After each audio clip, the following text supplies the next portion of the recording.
All right, welcome back to another freestyle Unreal Engine blueprints and training tutorial. This is part of our visual scripting fundamentals, and this is class 3. We're going to be talking about events and functions. Now, keep in mind, this whole series is all about giving you the foundational knowledge that maybe you don't have if you've never taken a scripting class or you don't have a formal software engineering background. With that, I'm actually really excited about this class because working with events and functions really starts to unlock even a broader scope of understanding in our blueprints. And as with all of our previous training, we're just going to hop in and do it through example and see if we can't help solidify how events work, how we create our own events, when we use events and functions, and so on. We have a lot to cover, so let's just hop right in. And I am currently this is in Unreal Engine. I'm currently working in the house tutorial that we've kind of been working through. It's not important if you don't have a house tutorial, as long as you have Unreal Engine open and a blueprint that you can work with so that you can test out each of the events and things that we're going to be creating. Now, events and functions are, there's a lot of very powerful stuff to it. And we have actually been using various events and it's loosely you could say functions, but for now let's just stick with the events. We've been using those all throughout, and one of the events that we've been using all throughout is begin play.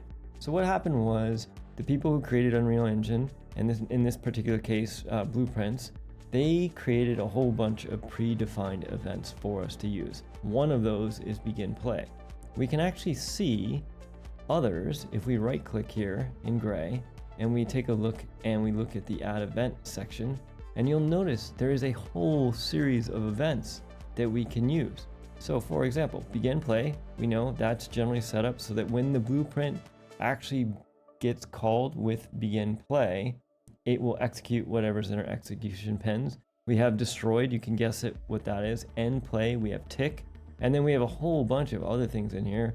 There's on reset, a lot of these things, collisions, hits, etc. Now, that's how you create one. So if we wanted to, for example, add an event for end play, if you just click on it, it is going to drop the new event, and then just like we've been doing with execution and flow, you can drag off here and do whatever you want to do, like print end of play, etc. when you're done. But what's interesting beyond the events and function, and you'll learn what those are just over time, right? The more you use blueprints, the more you'll know like what the standard events are that are available to you. In this particular case, what's actually going to be really fun is we're going to create our own event. So if we right click again and we choose add event, you'll notice here there is an option to add a custom event. So let's do that. And we're going to call this, I generally name my events event and then whatever it does. And what we are going to do is we are going to call this event do stuff. That's it. We'll keep it simple. And what we want to do inside do stuff is let's do something. In this case, we'll go to our classic. We'll just print string. And we are going to print out the string doing stuff. Doing stuff. Keeping it simple. Now, we've created our own custom event. How do we call it? Well, now that we've created this custom event, if you right click, you'll notice that when you click on add event, the events that are available to us, if we type do stuff, you'll notice there's a new one available called event do stuff. And if I click on this, it drops in one of these blue boxes, one of these blue event or function calls like we've been using all this time that allows us to connect. So here's what we're going to do. We are going to disconnect begin play. If you have anything connected to it, just disconnect it. I'm going to do this with a hotkey. I'm going to hold Alt and left click. And then up here, what I'm going to do is after begin play, rather than going straight to printing do stuff, what I'm going to do is I'm going to call do stuff. So what is going to happen is this actor is going to get created, begin play is going to get called, and it's going to come in here and it's going to say, ooh, here's an event that I have to call called do stuff, event do stuff. It goes and says, where's event do stuff defined? Here it is, and what do? I'm going to do stuff. doing stuff. So let's just test this out and let it run. And you'll notice in the top left, doing stuff. And that's it. We've already created our first custom event. Now, just so that you can kind of track in your mind exactly what's happening, after we do stuff, what happens then? Well, just like we've been doing this entire time, it goes back and continues executing where it came from. So in this case, I'm going to do another print string, and here I am going to print out returning to original begin play. So what's going to happen is begin play is going to get called. Then it's going to call our custom event, which I'm very excited about. It's going to come in here and it's going to do everything inside of our custom event. And when it's done, it's going to pop back out and follow the exit pin, the exit execution pin, and do the next thing. So what we should see is we should see doing stuff and then returning to original begin play. So let's give that a test. If we press play, you'll notice doing stuff and returning to original begin play. So this is working just like we expect it to. Now I'm going to move some of this stuff just to make some space because this is feeling kind of crowded. Okay, great. So now that we have a little bit more room, we're just using simple print statements.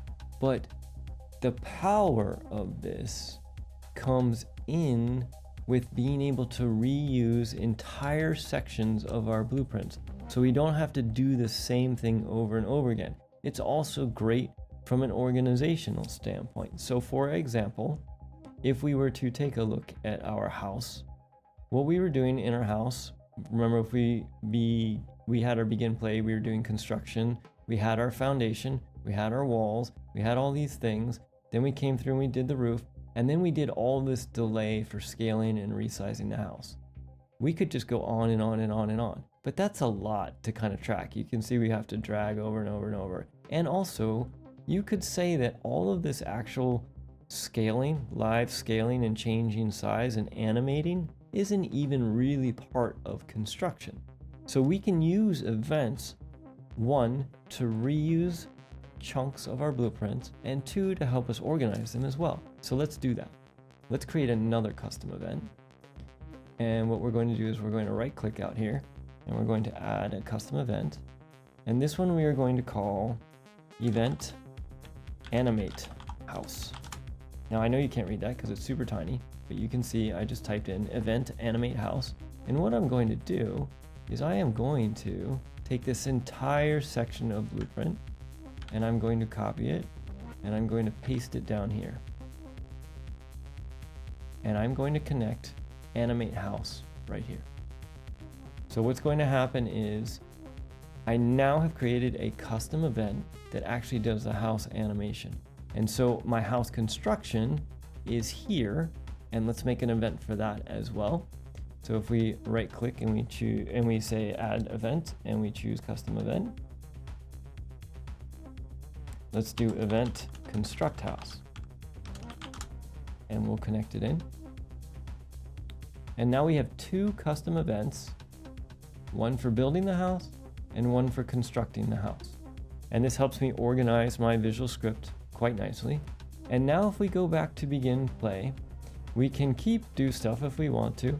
We can keep going back to original begin play. And now we can call construct our event construct house. And let's just test that. So what we'll do is we'll just go ahead and compile this and run it. And you remember, our house didn't show up before. Now our house is showing up.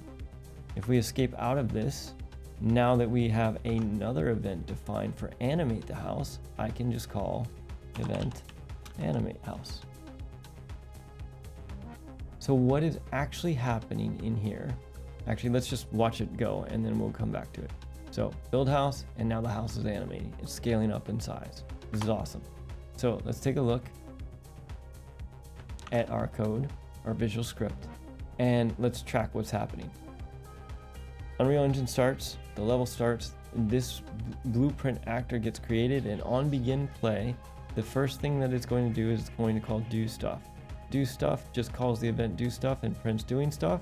Then when it's done, it comes back out here and goes to our next execution, which is a print string, going back to the original begin play. Then it's going to call construct house. What does it do for construct house? It says, where's construct house? And you can actually see it down here. It comes down to construct house, it prints a string, it adds all the static meshes. These are our walls. This is more adding static meshes. Here's our roof. And we know this because we commented all nicely when we originally built this house. So it goes through all of this all the way to the end and gets to the end, and it finishes, and there's nowhere else for it to go. And it comes back up to event house, and it goes out the exit pin to the next execution, which is animate house. And now it comes down here to animate house. There's a delay, then it sets the scale. There's another delay, it sets the scale, and so on. So what we've done is we've created 2 new custom events that allow us to group chunks and sections of our code, our visual script, so that we can reuse it all over the place. Now, there are lots of reasons that you're going to be creating events, and you're not necessarily going to know right away when to create an event or not. So the best way to do this or think about it is I often just start working on my visual script. I start working in begin play. And as I'm building, I realize, oh, you know what? This is a nice section of visual script. I'm going to be reusing this. Or begin play is getting too long. I don't want it to be this long. Here's a nice group that makes sense. I'm going to create a custom event for this and just package it all into one place. That's one reason you might do it. You also might do it for things like triggering a jump, or adding armor, or doing damage to your character. There's lots of different things that you might do and create to add custom events. So for an example, every time this actor gets created, maybe it does damage to everybody around it. So on begin play, it gets everybody around it, and you might define an event called do damage. And the cool thing about that is you can then just call do damage and just change a couple of things about it to change the amount of damage, etc. So events are all about making our visual scripts reusable, organization, and helping us just kind of control the flow of execution of our script. Now, remember, I had mentioned we were going to talk about a couple different things. We were going to talk about events, and we were going to talk about functions. Another event that you might create would be calculate the size of the box, or get total number of enemies in the area. But there's another way that we can work for grouping chunks of logic, if you will, chunks of our visual script, and it is called a function. It is very similar to an event.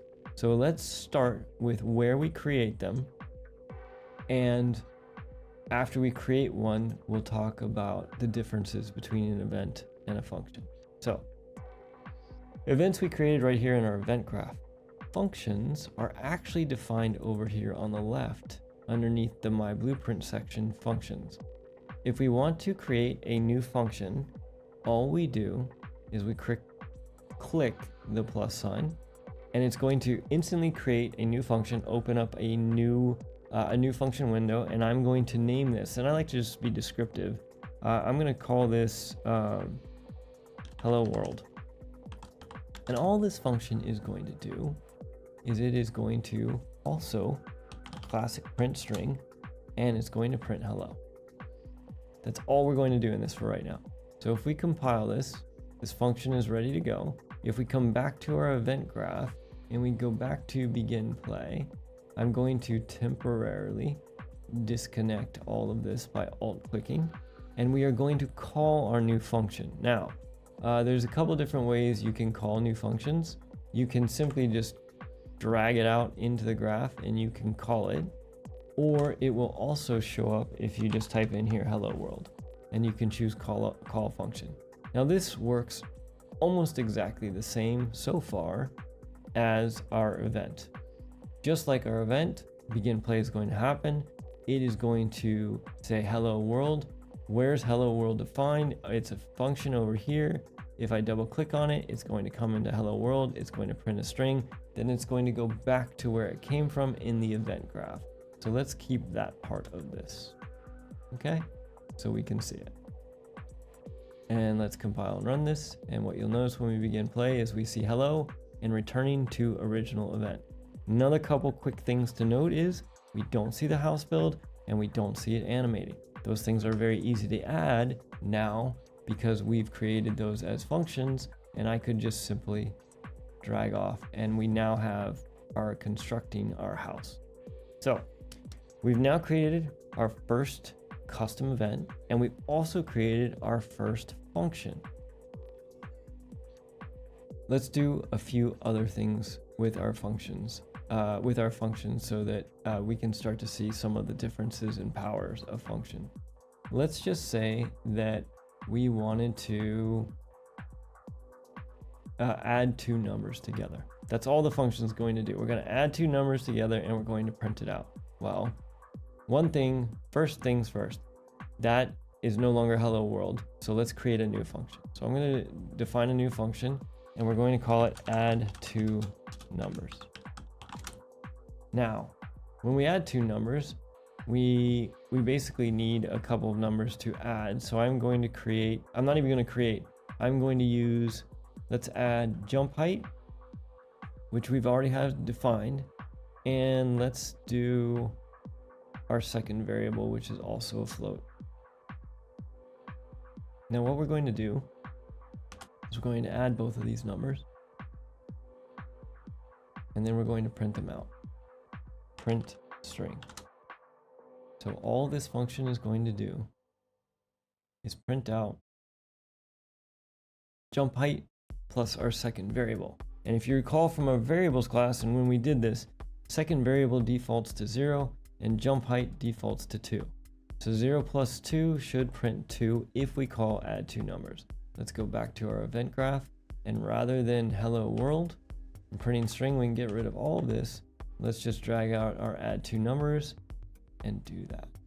So now when we play, you'll notice in the top left, the number 2.0. Perfect. So we've now defined a new function called add two numbers. Begin play starts, and then what happens is it goes inside add two numbers. Now a quick tip, if you want to go to add two numbers quickly, you can just double click it. It will pop straight into the function for you, okay? And so when we do that, it comes in here, it gets second variable, jump height, adds them together, and then prints them out. And also, if we want to, we can just click back to our event graph and go back to it. Now, so far, the distinction and the difference between a function and an event and when to use them, we really haven't kind of talked about that yet. And this is where the trick comes in. With both events and functions, you can actually give them information to work with. So let's create a new event and I will explain what I'm talking about. Actually, let's do it on our function first. Okay, what do I mean by give it? Give it some information to work with. This is great in the sense that we can add two variables that we've already defined, but what if we don't know what the number is going to be? Wouldn't it be great if we could tell add two numbers which two numbers we wanted it to add? Well, the cool thing is we can. If you'll notice, when you're in your function, if you look off to the right, you'll notice on the right, there's a series. There's two sections, the inputs and the outputs. Hopefully, you're guessing that if you want to give the function two numbers to work with, those would be inputs to the function. And what we're going to do is we're going to click the plus sign and we're going to define our first input. And this is going to be first number, just to keep it simple. And we're going to make this, we'll keep this as a float. We'll change it to a float. And you'll notice when I do that, look at this pin that shows up on the function. This is our first input. Now we said we wanted to add two numbers, so we need a second input. All I'm going to do is click the plus over here on the right, and I'm going to call this second number. Notice right away, this function has first number and second number associated with it. Now the trick is, or the thing that I want you to note is when we go back to the event graph now, you'll notice that add two numbers now has inputs, first number and second number. because we built those, we made those, which is awesome. So let's go back to add two numbers. And rather than adding second variable and jump height, let's add the first number to the second number, and then we'll print it out. Now, if we pick the purple box, which is our definition, and we compile this, and we save this, all right, what you'll notice is if you want to set the default values, you don't need to, but you can. If you want to set the default values, you gotta open the dropdown. But the overall point here is when we go back to our event graph, you'll notice we call begin play, and then we're adding two numbers. If I run this right now, it is going to add what? 0 plus 0. Not particularly exciting, but you'll notice that it prints 0 in the top left. So if we go back to our blueprint, now I have the power to change this to be whatever I want. So let's say I want to add 20 and 10. When I play this now, you'll notice that it prints out 30 in the top left. Okay, so now that we have 30 in the top left, let's go back to our function, and hopefully now you're starting to understand the power of a function. Not only can you use it to reuse sections of your visual script, but now we can use it combined with variables, first number and second number, our inputs, in order to be able to do things like create a function for doing damage. If we define a function for doing damage to a character, it would be kind of a bummer to have to define a function that did 1 damage, 2 damage, 3 damage, 5, all those damages. Wouldn't it be cool if we could just tell it how much damage to do? We can do that. We would actually just add an input if we go back to our add two numbers, and we could add an input called damage amount, or amount of damage, whatever you want to call it. And you'll notice that when we go back to our event graph, there is now a third input or variable called damage amount. So you can use this to create reusable portions of your visual script, which will make all of your visual script that much easier. It'll make it more efficient and easier to edit as well. So that is an example. Now, something that is worth noting, when you go into the function, and Unreal, when you pick the purple box, we have been calling these inputs. In traditional programming, scripting, etc., a lot of times these are called arguments. I don't want you to worry too much about remembering that, but if you ever hear somebody use that word, they're actually talking about the inputs of the function. Okay, but for now, we've created a new function, we've created inputs, and we've taken the inputs and we've done something with them. I'm going to delete the damage amount because that's not particularly useful, or it's not very descriptive, because we clearly called this add two numbers. Now what we're going to do is, wouldn't it be cool, let's take this wouldn't it be cool, one step further. So we can, with a function, not only can we give it information to work with, we can also get information back. So for example, let's say that we had a function called add two numbers, and I was going to do something with the two numbers after the fact, but pretend it wasn't adding. Pretend you were doing some crazy math calculation or something, and you didn't want to have to do that over and over and over again. Well, what you could do is, in place of add two numbers, call crazy math calculation. You would do your calculation, and then what you want to do is you want to return the result. Well, it turns out, if you'll notice over here, you probably already saw it when we started, there's an output section. So our function can have an input where we give it information to work with, and then it can have an output, which can be anything we want, really. And it could be any kind of variable, basically. It could be integers, floats, booleans, etc., that we can then use to continue on in our in the event graph portion wherever we want to use it. So what I'm going to do is I'm going to choose on the outputs, I'm going to add an output. And you'll notice that when I do that, it creates a return node with a new parameter.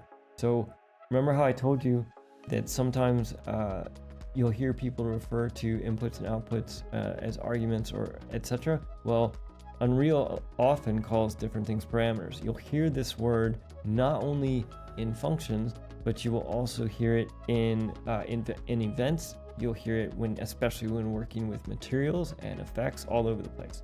So this is our new parameter, and we're going to call this add final number. Now the reason I'm calling this is add final number is I want to be verbose. I want it to be easy to follow.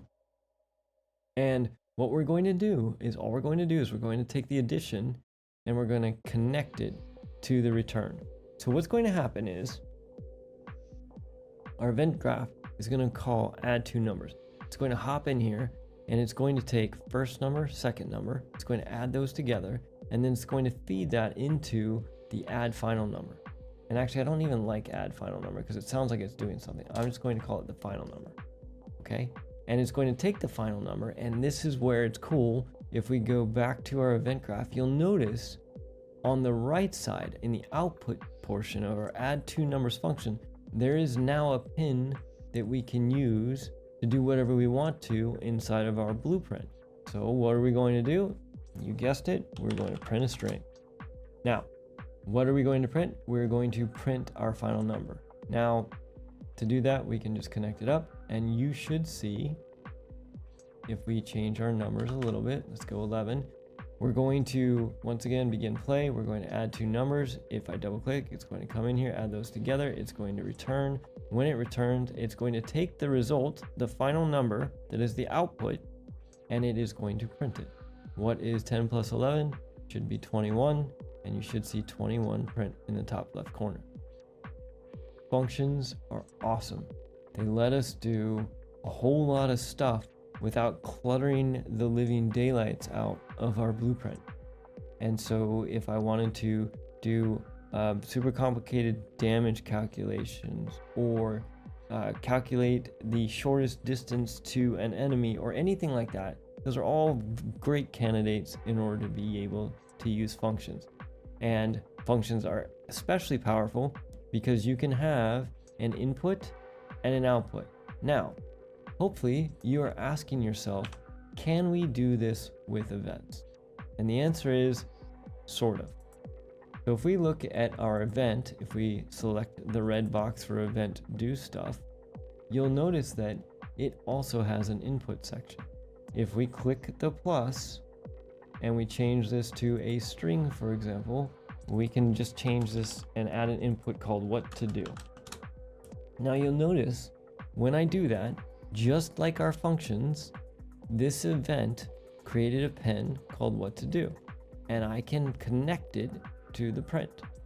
So now when we call do stuff, the stuff that it does in this case is prints a string, and the string that it's going to be printing is the string that we pass in this case, what to do. Now, do we still have do stuff out here? We do not.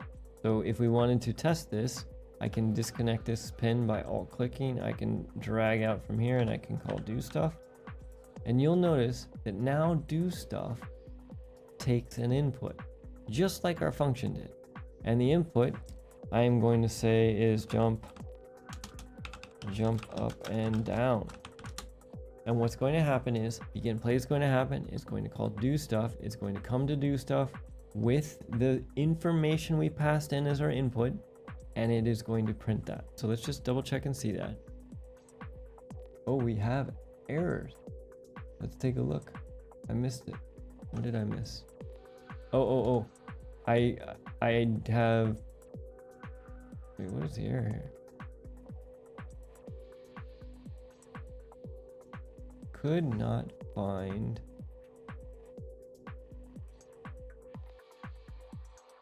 Could not find a pin for the parameter what to do of event stuff on event do stuff. Oh, it looks like it didn't get... Oh, the pin. It's actually not... Oh, I see. This node, because we change it after the fact, we need to copy it back in. So let's just drag this back off. If this happens to you, now you can see it's actually called what to do, and we're going to rename this jump up and down. So because I didn't recreate it, it was still stuck in its old state. You can either delete it and re-add it, or you can probably right click and refresh, jump up and down. So let's compile and save that. Make sure it works this time. It does, we get our green check. And when we play, you can see jump up and down. That's perfect. Now, maybe what you would do is actually make the character jump up and down in here if you wanted to. So now, back on track. Just like a function, an event takes inputs. It's cool, right? But hopefully what you noticed was what's missing from an event. Over on the right, you'll notice there's no outputs. Okay, so let's chat about this just a little bit. And this is where we get into kind of a wrap up of the differences between functions and events. We've done a lot of cool stuff from the standpoint of, adding our own custom events, adding our own functions. We've talked a little bit about why we would use them, how to pass information in. Now, that's where it stops. You can pass information into an event. You cannot get a return value or an output back. So that's one big difference between events and functions. Another big difference between events and functions is events are meant to be used in time.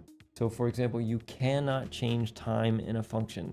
So things like delays and timelines, you can't use inside of a function. So that's another big difference. We've already said you can return values from functions. There is one more difference in a function that I'll show you here in a second. And then also another big thing, and this is a little bit more advanced. I'm going to say it to you, but I don't necessarily want you to remember it. But if you're set up, there's a fancy word. It's called replication. And what I mean by that is, what that means is when you have two computers talking to each other for your game, you have to keep them in sync. And or let's say three. Let's say you have a server and two clients.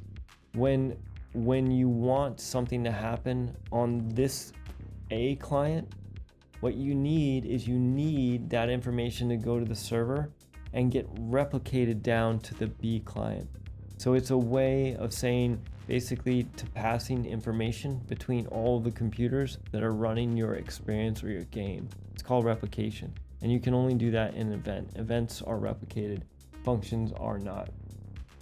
Another big difference is events, you know when they start, but you don't know when they end. That's asynchronous. Those last two are fairly advanced concepts. I don't necessarily want you to get hung up on them. Just let that be the first time you heard it.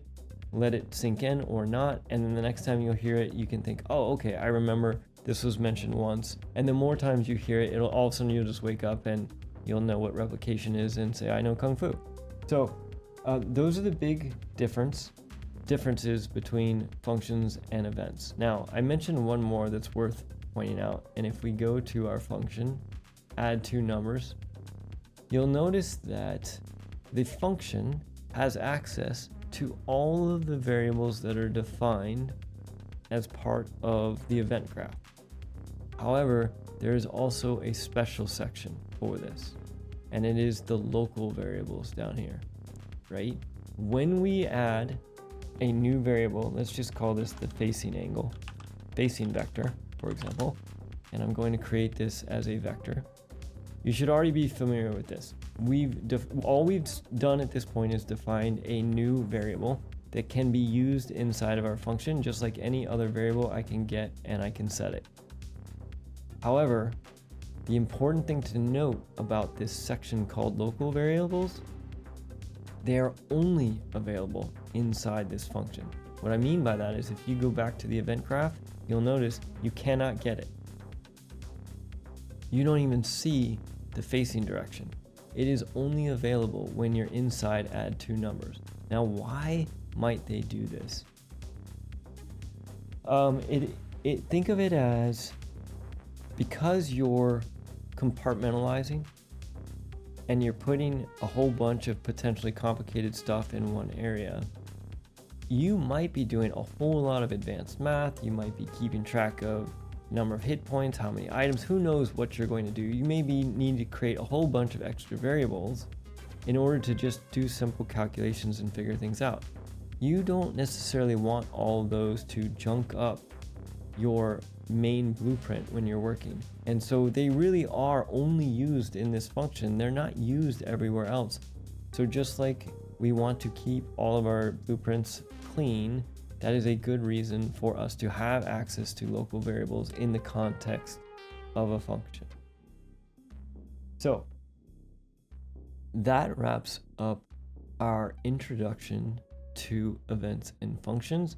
We talked a little bit about how to create them, how they get called for both events and functions, the differences between the two, and if nothing at all, if all you took away from this was that both events and functions allow you to take chunks of your visual script and reuse it all over the place easily without duplicating everything, that is a 100% awesome takeaway from this, and you can use that and the rest of the stuff will just sink in over time. We also talked about inputs and outputs for functions. We're going to be using these more and more as we go in, but this should set us up now to be able to start to work more with various aspects of control flow and kind of take our next steps in our visual scripting journey. As always, thanks for checking out this video. If you are completely new to Unreal Engine, please don't hesitate. Let us know how this went for you. Was it too fast? Was it too slow? Did you like the overall flow? If you're a guru, you know this stuff like the back of your hand. If you feel like there's something that we should cover, we're happy to. Once again, if we need to re-record this video or add an addendum, we can definitely do that. We'd love to hear your feedback as well. And as always, anything you can do to support the channel, please do so. Help spread the word about what we're doing here. Let us know what kind of videos that you would like us to make going forward. And we will see you in the next visual scripting crash course training session. My name's Kevin. Thanks for hopping in.